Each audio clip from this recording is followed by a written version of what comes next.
Assalamu alaikum student. Start with the name of Allah, the most gracious, the most merciful.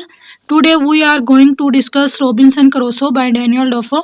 अगर आप लोग मेरे channel पे first time है तो पहले इसे सब्सक्राइब कर दें और बेल आइकन को प्रेस कर दें। डैनियल डेफो की आज हम बहुत ही इंटरेस्टिंग नॉवल रॉबिन्सन क्रूसो को पढ़ने जा रहे हैं। डैनियल डेफो जो थे वो एक जर्नलिस्ट थे। देन उन्होंने नॉवल को भी लिखना स्टार्ट कर दिया जो उनकी शोहरत का बायस बना। Robinson Crusoe, Captain Singleton, Moll, Flanders, Journal of the Plague Year. Robinson Crusoe जो है ये बहुत फेमस नॉवल है। ये बेस्ड करते हैं उन रियल इवेंट पर जो कि एक स्कॉटिश एक मैन था अलेक्जेंडर सेलकर्क, उसने जो टूर किया था उसके टूर पर ये बेस करता है। फिर उन्होंने ये फिक्शनल ऑटोबायोग्राफिकल नॉवल लिखा। Robinson Crusoe is a fictional autobiography of the title characters की। इसको लिटरेचर की रियलिज्म में फर्स्ट फंडामेंटल नॉवल भी कहा जाता है। इसके अगर हम करैक्टर्स की बात करें तो उसमें जो की करैक्टर हैं रॉबिन्सन क्रूसो है, ये जो है ये एडवेंचरस मैन है जो कि समुद्री सफ़र का जो है ये शौकीन है। लेकिन इसके जो पेरेंट्स हैं वो इसे कहते हैं कि घर में ही स्टे करो, लेकिन ये उनकी जो है एडवाइस को नहीं मानता। वो उसको कहते हैं कि घर में रहो तुम, घर की ज़िंदगी ही अच्छी है, लेकिन ये उनकी इस बात को बिल्कुल रिजेक्ट कर देता है और अपने समुद्री सफ़र पर रवाना हो जाता है।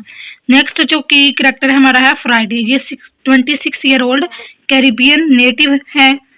क्रूसो सेव करता है इसकी लाइफ। ये जो है फ्राइडे ये इंटेलिजेंट है, ब्रेव है, लॉयल सर्वेंट है। देन नेक्स्ट जो की करैक्टर है वो द पुर्तगीज कैप्टन है। ये काइंडेस्ट है, मोस्ट होनेस्ट मैन है, ये बहुत ज़्यादा अमानतदार है, embodies all the Christian ideals इस, और ये भी लॉयल करैक्टर है जो पुर्तगीज कैप्टन है। इसके अलावा नॉवल के अंदर द विडो है, ये गुड हार्ट है, गुड विल है, ट्रस्ट वर्थीनेस है, और ये विडो जो है ये ज़मीनों की देखभाल करती है, ये भी लॉयल खतून है। द स्पेनियर्ड एक है की करैक्टर इमैन, ये है फ्रॉम द स्पेनिश शिप से जो करेक्ट हुआ था इन क्रेसो आइसलैंड पर। फिर नेक्स्ट है क्रूसो के पेरेंट्स भी हैं जो कि स्टार्ट में बिगिनिंग में नॉवल के जाहिर होते हैं कि उसे एडवाइस करते हैं। देन यूरे भी है, ये मोरिश स्लेव है हु हैज़ विद क्रूसो, जो कि क्रूसो के साथ होता है और वो जब भागने लगता है तो उसका ये साथ देता है। बाद में जो है क्रूसो है इसको सेल कर देता है। अदर माइनर करैक्टर्स भी हैं इसके अंदर। तो चलिए स्टार्ट करते हैं आज के नॉवल की समरी को हम। रॉबिन क्रूसो एक 18 साल का लड़का है जो कि इंग्लिस्तान के इलाके हिल में अपने वालिदैन के हमरा रहता है। रॉबिन का वालिद इसे वकील बनाना चाहता है, ताहम क्रूसो समुंदर के सफ़रों के ख्वाब देखता है। वो इस चीज़ को हरगिज़ तस्लीम नहीं करता कि इसके दो बड़े भाई अपनी ज़रूरतों की वजह से समुद्री एडवेंचर पर गए। इसके वालिद जो है वो रॉबिन को हरगिज़ भी समुद्री सफ़र पर नहीं जाने देना चाहते, लिहाजा वो अपने बेटे को कहते हैं कि दरमियाने तबके की ज़िंदगी एक अच्छी ज़िंदगी है। ताहम जो रॉबिन है इनकी राय पर कोई तवज्जो नहीं देता। वो अपने वालिदैन से सिर्फ एक ही समुद्री सफ़र की इजाज़त लेना चाहता है, मगर वो ये इजाज़त भी इसे देने को तैयार नहीं होते। इसलिए रॉबिन अपने घर से जो है वो भाग जाता है और लंदन का अपने एक दोस्त के साथ मुफ्त सफ़र करता है। फ़ौरन ही इसकी बदकिस्मती शुरू हो जाती है क्योंकि इसके निकलते ही मौसम जो है वो ख़राब हो जाता है। जहाज़ को यार्कमाउथ के इलाके में रुकना पड़ता है। जब क्रूसो के दोस्त को ये इल्म होता है कि वो अपने वालिदैन की मर्ज़ी के ख़िलाफ़ समुद्री सफ़र पर भाग कर आया है तो वो क्रूसो से नाराज़ होता है। वो उसे कहता है कि उसे जो है वो ऐसा बिल्कुल नहीं करना चाहिए था।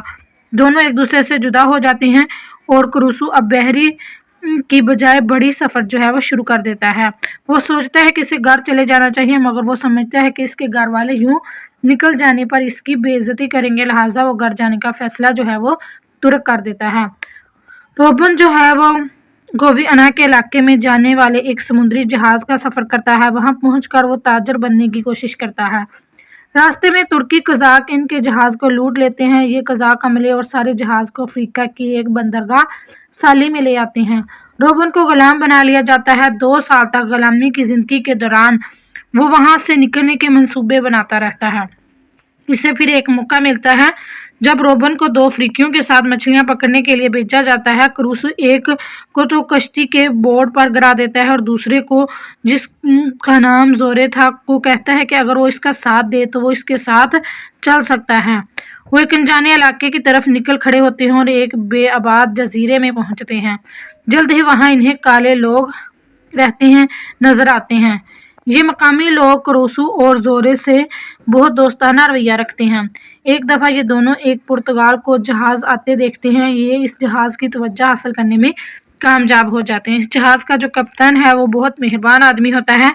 वो इन्हें मुफ्त में अपने जहाज़ पर सफ़र की इजाज़त दे देता है और वो ब्राज़ील पहुंच जाते हैं। रोबन जो है ब्राज़ील पहुंच जाता है और जोरे को कप्तान के पास छोड़ देता है। ये कप्तान और एक ब्यूरो रोबन के असासों के इंग्लिस्तान में निगरान है। नए मुल्क में रोबन देखता है कि ज़राअत से बहुत सा पैसा कमाया जाता है। वो एक ज़मीन का टुकड़ा खरीदने की ठानता है। कुछ साल बाद इसके कुछ हिस्सेदार भी बन जाते हैं और ये सब बहुत अच्छा कारोबार कर रहे होते हैं। क्रूसो को एक नई तजवीज़ दी जाती है कि वो तजारत शुरू कर दे। अब ये लोग गुलामों की तिजारत करना चाहते थे हैं और वो चाहते हैं कि क्रोसू इस कारोबार का सरबराह बन जाए। अगरचे जो क्रोसू है उसके पास बहुत पैसा है, क्रोसू एक समुद्री सफ़र पर निकल खड़ा होता है। शदीद किस्म की तबाही बहरी जहाज़ के साथ वाक़या होती है।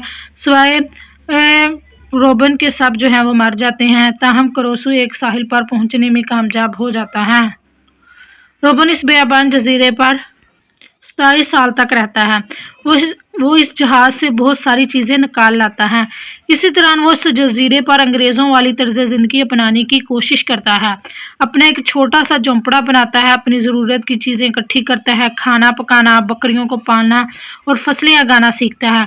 वो साहिल के करीब अपना मस्कन बनाता है। पहल तो वो बहुत परेशान होता है, तहम वो बाद में मज़हब को अपनी मुश्किलात के हल के तौर पर इस्तेमाल करता है। वो अपने आप को राज़ी कर लेता है कि वो यहाँ यूरोप से बेहतर ज़िंदगी बसर कर रहा है, क्योंकि ये ज़िंदगी बहुत सादा और कम बुरी है। पूरे जजीरे पर अपनी वाहिद हुकूमत को भी वो बहुत अच्छा समझने लगता है। एक मरतबा वो इस जजीरे को देखने के लिए एक कश्ती का भी इस्तेमाल करता है, लेकिन वो तो समुद्र की लहरों में डूबते डूबते ही बचता है। फिर दोबारा ये कोशिश नहीं करता। वो इसने बहुत सारे जानवर पाल लिए हैं जिन्हें वो अपनी आवाम के तौर पर समझता है। जानवरों को 15 साल तक अपनी रहाइश के दौरान वो उस जजीरे पर किसी इंसान की शक्ल तक नहीं देख पाता। आखिरकार एक दिन वो कुछ कदमों की निशान देखता है और इस नतीजे तक पहुंचता है कि यहाँ कोई है। वो तलाश में निकल खड़ा होता है। इससे मालूम होता है कि ये आदमखोर लोग हैं जो कि कैदियों को खा जाते हैं। वो लोग इस जजीरे पर नहीं रहते पर कुछ छोटी छोटी कश्तियों पर यहाँ आते हैं, किसी करीबी जजीरे से आते हैं। रोबन को ये सब देखकर इन आदमखोरों पर बहुत गुस्सा आता है और वो ये वादा करता है कि वो इन कैदियों को बचाएगा, जब कभी वो जंगल में जाएगा तो वो उन पर हमला कर देगा। कुछ साल बाद ये जंगली फिर आ जाते हैं। अपनी बंदूकों का इस्तेमाल से क्रोसू इनको डराता है और एक और शख्स जो कि नौजवान होता है इसे बचा लेता है। रोबन इसको फ्राइडे का नाम देता है। जिस शख्स को वो बचाता है उसे वो फ्राइडे का नाम देता है। फ्राइडे बहुत शुक्रगुजार होता है और रोबन का अच्छा दोस्त बन जाता है। वो कुछ इंग्लिश भी सीख लेता है और ईसाई बन जाता है। कुछ साल तक ये दोनों बड़ी हंसी खुशी जजीरे पर रहती हैं। फिर एक और आदमखोरों की कश्ती 3 कैदियों को लेकर आती है। ये दोनों मिलकर 2 कैदियों को बचा लेते हैं। इनमें से एक जो है स्पेन का रहायशी है और दूसरा फ्राइडे का बाप निकलता है। बाप बेटा फिर से मिलकर बहुत खुश होते हैं। चंद महीनों के बाद वो कुछ और हिस्पानियों लोगों को करीबी जजीरे से लाने के लिए निकल खड़े होते हैं। क्रोसू को भी ये काम करने से खुशी होती है कि इसके जजीरे पर इंसान आबाद हो रहे हैं। इससे पहले कि फ्राइडे का बाप और हिस्पानियों वापस आते हैं, एक यूरोपीय जहाज जो है साहिल के करीब से गुजरता है। इस जहाज में 3 कैदी हैं। इस जहाज के जब बहुत सारे लोग जजीरे की तलाश ले रहे होते हैं तो रोबन को पता चलता है कि इन लोगों में से इस जहाज का कप्तान है जिसके अमले ने इसके खिलाफ बगावत कर दी थी। रोबन जो है इनसे मदद का वादा करता है, मगर शर्त यह है कि वो जजीरे की अथॉरिटी इसके हाथ में देंगे और इसके अलावा फ्राइडे और इस वापस इंग्लिस्तान भी अपने साथ मुफ्त में ले चलेंगे। माहदा हो जाता है फिर उनके दरमियान। ये चंद लोग जो हैं वो कप्तान के अमले के बागी अराकीन को पकड़ते हैं और कप्तान के जहाज़ को भी वापस ले आते हैं। फ्राइडे और क्रोसू जो है वो वापस फिर इंग्लिस्तान की तरफ लौट आते हैं। अगरचे रोबन क्रोसू को गए हुए 25 साल गुजर चुके हैं। इसे पता लगता है कि इसकी ज़राअत बहुत ज़्यादा तरक्की कर चुकी है और वो बहुत अमीर हो चुका है। वो पुर्तगाल के कप्तान को रकम देता है और उसकी बेवा को भी, जिन्होंने इसके खेतों की देखभाल की थी इतने साल। वो इंग्लिस्तान के एक देहात में आकर सेटल हो जाता है। यहाँ वो शादी भी कर लेता है। इसके 3 बच्चे भी हो जाते हैं। जब उसकी बीवी का इंतकाल हो जाता है तो वो एक बार फिर समुद्री सफ़र पर निकलने का सोचने लगता है। یہاں پہ جو سٹوری ہے وہ ختم ہو جاتی ہے.